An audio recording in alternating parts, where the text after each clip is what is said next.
Assalamualaikum warahmatullahi wabarakatuh. Halo teman-teman semuanya, bagaimana kabarnya? Semoga yang menonton video ini dalam keadaan sehat dan tentunya bersemangat. Pada video kali ini saya ingin men-sharingkan buku bacaan saya yang berjudul Dear Ayah, karya Lokananta Seta. Ini bukunya berwarna biru navy. Jadi pada buku ini, kalau sinopsis di belakangnya, ayah merupakan seorang pemimpin secara fisik dan jiwa, ia harus siap melindungi anggota keluarganya. Jadi buku ini menceritakan tentang kehidupan seorang ayah, peran seorang ayah, dan segala hal yang berkaitan dengan ayah. Nah, pada buku ini sudah saya rangkum untuk isi-isinya, dan pada video ini saya ingin men-sharingkan apa saja sih yang saya dapatkan ketika membaca buku ini. Dan tentunya ini tidak lengkap pastinya, jadi untuk teman-teman yang penasaran dengan buku Dear Ayah bisa membelinya di toko buku terdekat. Nah, di bab awal buku Dear Ayah ini dia menuliskan babnya, yaitu judulnya Dari Bayi Hingga Melihat Bayi. Jadi dia memulai dari perjalanan hidup seorang ayah dari bayi. Kenapa dari bayi? Karena untuk menjadi seorang ayah itu diawali dari bayi terlebih dahulu. Nah, biasanya masa bayi itu adalah menjadi peniru yang ulung, bisa dibilang copy paste kalau di komputer gitu ya. Jadi seorang bayi itu biasanya sangat mudah untuk menduplikat apa yang dia lihat, apa yang dia dengar, dan segala hal yang dia dapatkan. Itu ketika kita menjadi seorang bayi, kita biasanya mudah untuk mengikutinya. Nah, hal yang harus dilakukan seorang ayah yang pertama untuk di kehidupan, yaitu menjadi sebuah model. Nah, karena bayi itu seorang peniru yang ulung, seorang copy paste yang hebat, jadi ketika kita kaum laki-laki khususnya menjadi seorang ayah, kita harus bisa menjadi model untuk anak kita ketika masih bayi. Karena ketika kita menjadi model yang baik, anak kita akan mengikutinya. Karena itu tadi seperti yang di awal, peniru yang ulung. Anak kecil adalah peniru yang ulung. Jadi ketika dia melihat bapaknya, melihat ayahnya adalah orang yang hebat, maka di benak dia akan mengikuti bahwa kelak saya juga akan bisa menjadi seorang yang hebat.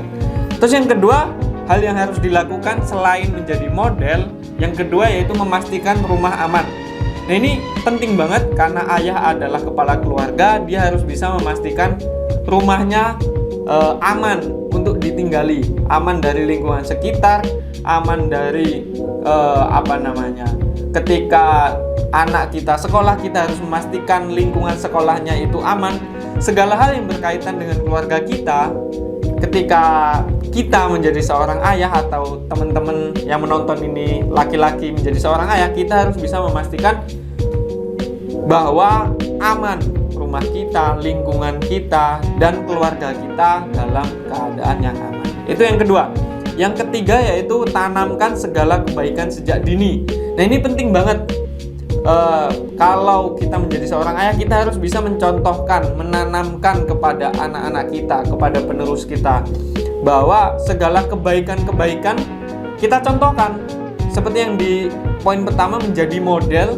Nah, kalau ini tanamkan segala kebaikan. Contoh yang paling mudah yaitu membuang sampah pada tempatnya. Ketika kita salah, kita harus meminta maaf. Segala hal kebaikan-kebaikan kita harus menanamkan kepada anak kita sejak dini mungkin. Terus yang selanjutnya, jangan sungkan untuk meminta maaf. Nah, ini penting banget. Tiga kata yang magic yaitu maaf, terima kasih, dan minta tolong. Ini sangat penting kita tanamkan kepada anak kita. Jadi kalaupun kita salah, kita harus bisa berani untuk meminta maaf. Dan ketika anak kita membantu kita juga harus bisa mengapresiasinya dengan berterima kasih. Selanjutnya, ketika kita ingin menyuruh, maka kita bisa untuk melakukan yang namanya minta tolong. Terus yang terakhir, hal yang harus dilakukan seorang ayah yaitu jangan membuat rasa kecewa. Contohnya, jangan naik-naik ke meja. Nah, itu bisa kita ganti. Nak, duduk di sini saja. Pokoknya kita bisa memilih kata-kata yang itu membuat anak tidak kecewa. Artinya tidak membatasi seorang anak untuk bermain, karena namanya masih bayi, masih anak-anak, itu adalah dunia dia adalah bermain. Jadi kita harus membuat jangan sampai membuat rasa kecewa kepada anak kita. Nah, itu tadi 5 hal yang harus dilakukan seorang ayah. Nah, itu dibahas pada bab pertama. Selanjutnya di bab kedua yaitu ada peran ayah dalam keluarga. Nah, ternyata ada banyak peran ayah. Yang pertama ada ayah sebagai rumah tangga, ART, ayah rumah tangga, ART ya singkatannya. Nah, ternyata nggak hanya seorang ibu yang bisa menjadi seorang ibu rumah tangga, ayah juga ada peran untuk menjadi seorang yang rumah tangga. Jadi nggak hanya membersihkan rumah, nggak hanya menyapu, dan segala hal yang berurusan rumah tangga itu diselesaikan oleh seorang ibu atau istri. Ayah juga memiliki peran tersendiri untuk mengelola rumah tangganya. Jadi kalau masa kini itu nggak segala urusan rumah tangga itu diselesaikan seorang istri. Ayah juga memiliki peran sebagai mengurusi rumah tangga. Terus yang kedua yaitu ayah sang penjaga. Nah, ini hampir sama yang tadi, hal yang harus dilakukan memastikan rumah aman. Sebagai seorang ayah itu juga harus bisa menjadi seorang penjaga keluarganya, entah itu istri, anak, segala hal yang menjadi anggota keluarga. Sebagai seorang ayah atau kepala keluarga harus bisa menjadi seorang penjaga. Terus yang ketiga, ayah di depan bunda ya, di judulnya sini. Jadi kita juga harus memiliki peran ketika di depan anak bagaimana, di depan istri juga bagaimana. Jadi kita juga harus bisa mengetahui mood istri kita, tapi saya belum menikah ya. Jadi kalau di sini karena emang ini menjelaskan tentang ayah, seorang istri, jadi dia juga memiliki peran tersendiri. Kalau dengan anaknya dia mencontohkan, dengan anaknya dia menanamkan hal-hal baik, nah kepada istri dia bisa menjadi seorang sahabat.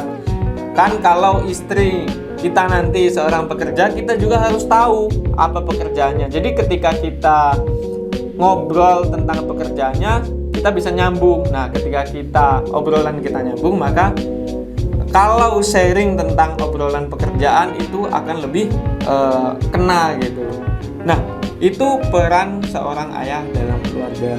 Nah, di bab selanjutnya yaitu tentang menjadi tegas tanpa ditakuti. Nah, ini biasanya seorang ayah itu bisa dibilang memiliki senjata sebagai monster yang ditakuti. Karena biasanya anak-anak bahkan saya ketika saya bandel, yang paling ditakutin yaitu kepala keluarga, yaitu ayah, bapak gitu. Nah, abah dan apapun sebutanmu lah tentang seorang ayah. Nah, sebagai seorang ayah juga ya kita harus memiliki sifat di sini ada 6 sifat yang harus dimiliki seorang ayah. Nah, apa saja sih? Yang pertama yaitu tegas. Jadi seorang ayah harus mempunyai ketegasan.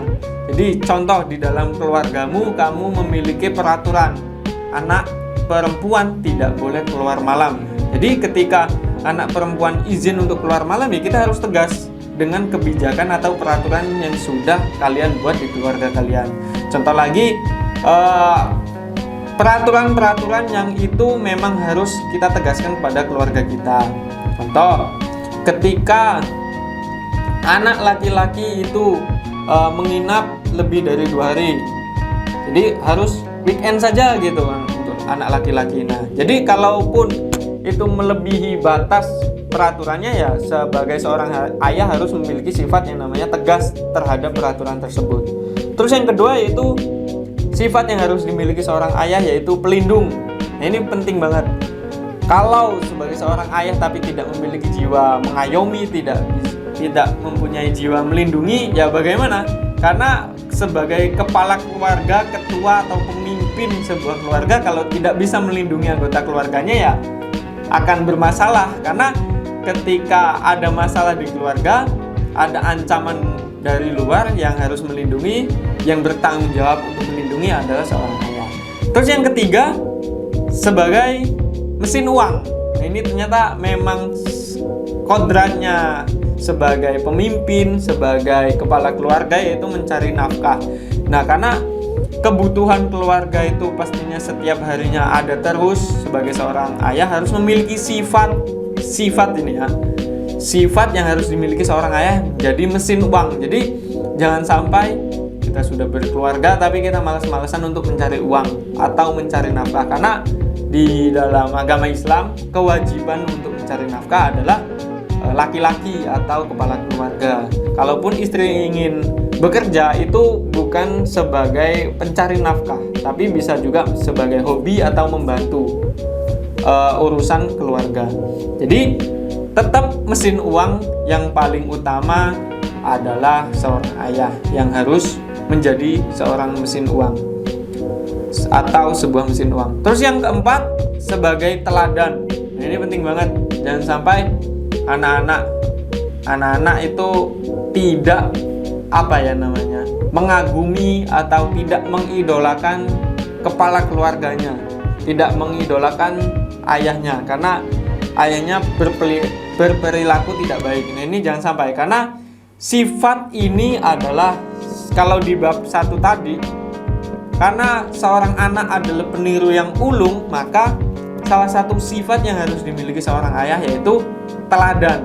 Jangan sampai perilaku kita, kebiasaan buruk-buruk yang sudah kita punya, kita perlihatkan secara jelas kepada anak-anak kita. Karena kita adalah teladan. Kalau kita berperilaku tidak baik, maka anak-anak kita akan mengikutinya. Jadinya anak-anak kita juga berperilaku tidak baik. Jadi sebagai teladan yang baik harus mencontohkan perilaku yang baik pula. Terus yang kelima, sebagai guru. Nah, ini ternyata sifat yang harus dimiliki seorang ayah adalah sebagai guru. Kalau kita kata-kata yang sering atau tidak asing, madrasah pertama seorang anak adalah ibu. Tapi ternyata sifat ayah juga harus memiliki sifat yang namanya guru, atau bisa mengajari anaknya, mencontohkan hal-hal yang baik. Terus yang terakhir yaitu sifat yang harus dimiliki sebagai sahabat. Nah, ini penting banget karena sebagai anak itu biasanya takut untuk sharing kepada ayahnya, takut untuk sharing kepada orang tuanya. Nah, ketika kita memiliki sifat bersahabat dengan anak, bersahabat dengan anggota keluarga kita, maka ketika anak memiliki masalah, yang pertama dicari adalah orang tuanya. Yang pertama dicari untuk di-sharingkan adalah orang tuanya. Nah, ketika anak itu sharing kepada orang tuanya, harapannya dia akan lebih percaya kepada orang tuanya, dan kita bisa melihat bahwa sebenarnya apa sih masalah-masalah anak-anak kita dan bagaimana cara untuk menyelesaikannya. Nah, itu tadi review tentang buku Dear Ayah. Tentunya masih banyak hal-hal yang tidak bisa saya sampaikan secara jelas. Untuk teman-teman yang kepo dengan buku ini, bisa mencarinya di toko buku terdekat. Yang pastinya jangan sampai membeli yang bajakan. Nah, itu saja mungkin video pada kesempatan kali ini. Like, komen, dan share. Dan jangan lupa subscribe channel Positif Sukses. Terima kasih. Assalamualaikum warahmatullahi wabarakatuh.